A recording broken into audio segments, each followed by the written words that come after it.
प्रिय दर्शकों नमस्कार। आइए सुनते हैं आज का मुख्य समाचार। सेल आरएसपी में शॉप्स फाउंडर्स विभाग की कर्मी समूह के दक्षता और नवाचारों से उत्पादन और निष्पादन में बढ़ोतरी। सेल आरएसपी के स्पा जनरल अस्पताल में अग्नि निवारण एवं सुरक्षा प्रबंधन कार्यक्रम आयोजित और सेल आरएसपी द्वारा टाउनशिप में डेंगू के उन्मूलन के लिए डेंगू नियंत्रण स्वेच्छा कर्मचारियों का प्रशिक्षण। अब समाचार विस्तार से।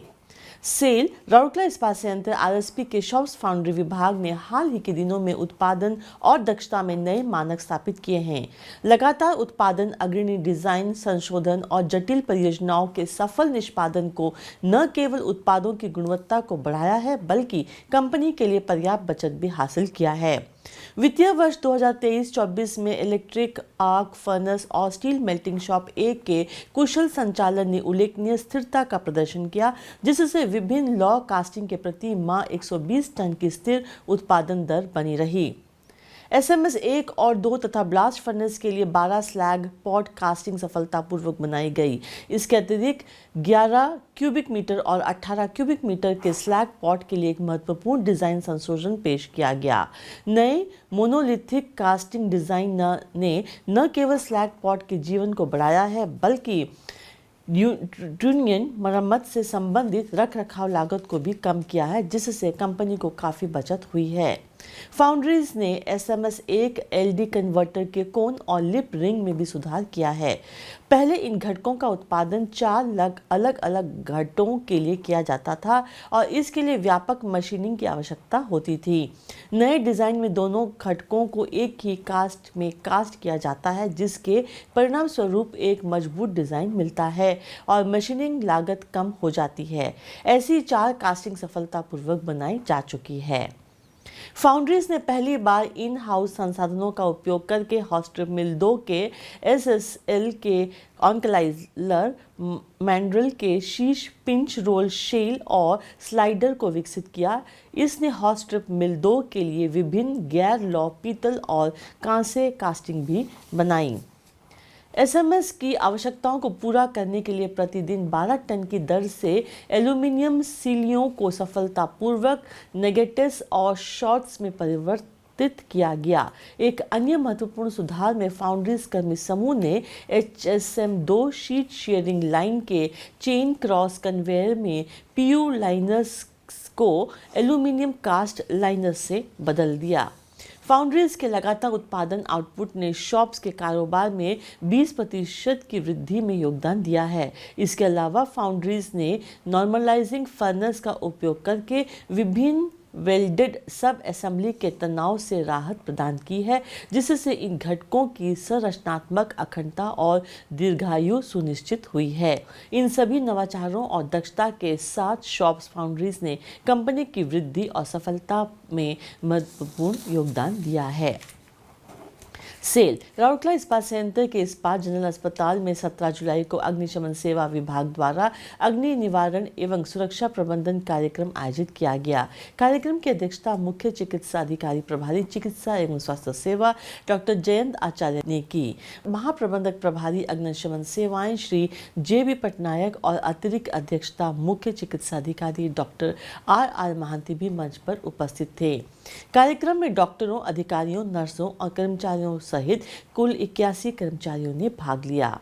इस अवसर पर बोलते हुए डॉक्टर आचार्य ने अग्नि सुरक्षा के महत्व पर जोर दिया और प्रत्येक अस्पताल स्टाफ सदस्यों को आगे से संबंधित आपात स्थितियों से निपटने के लिए अच्छी तरह से तैयार रहने की आवश्यकता पर बल दिया। कार्यक्रम में अग्नि सुरक्षा के विभिन्न पहलुओं को शामिल किया गया, जिसमें अग्नि निवारण, निकासी प्रक्रियाएं, अग्निशामक उपकरणों का उचित उपयोग और आपातकालीन प्रतिक्रिया रणनीतियां शामिल हैं। व्यवहारिक प्रशिक्षण और सूचनात्मक सूत्रों ने प्रतिभागियों को आग से संबंधित घटनाओं को प्रभावी ढंग से संभालने और अस्पताल परिसर में सभी की सुरक्षा सुनिश्चित करने के लिए आवश्यक ज्ञान और कौशल से अवगत कराया। इस प्रशिक्षण कार्यक्रम का मुख्य आकर्षण IGH में हाल ही में स्थापित किए गए नए अग्निशमन उपकरणों के बारे में जागरूकता और उनका उपयोग था। इस प्रशिक्षण का संचालन अग्निशमन विभाग के सहायक महाप्रबंधक अग्निशमन सेवाएं श्री मंगेश सोनकुसरे और उनकी टीम द्वारा किया गया। कार्यक्रम का समन्वयन वरिष्ठ सलाहकार चिकित्सा एवं स्वास्थ्य सेवा डॉक्टर ऋचा सुरित ने किया।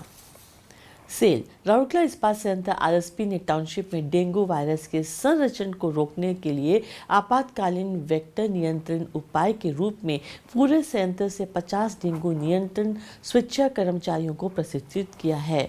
18 जुलाई 2024 को नगर इंजीनियरिंग सम्मेलन कक्ष में आयोजित प्रशिक्षण कार्यक्रम की अध्यक्षता मुख्य महाप्रबंधक नगर प्रशासन एवं CSR श्री P.K. स्वाई ने की। इस अवसर पर महाप्रबंधक प्रभारी नगर इंजीनियरिंग श्री B.K. जो भी उपस्थित थे।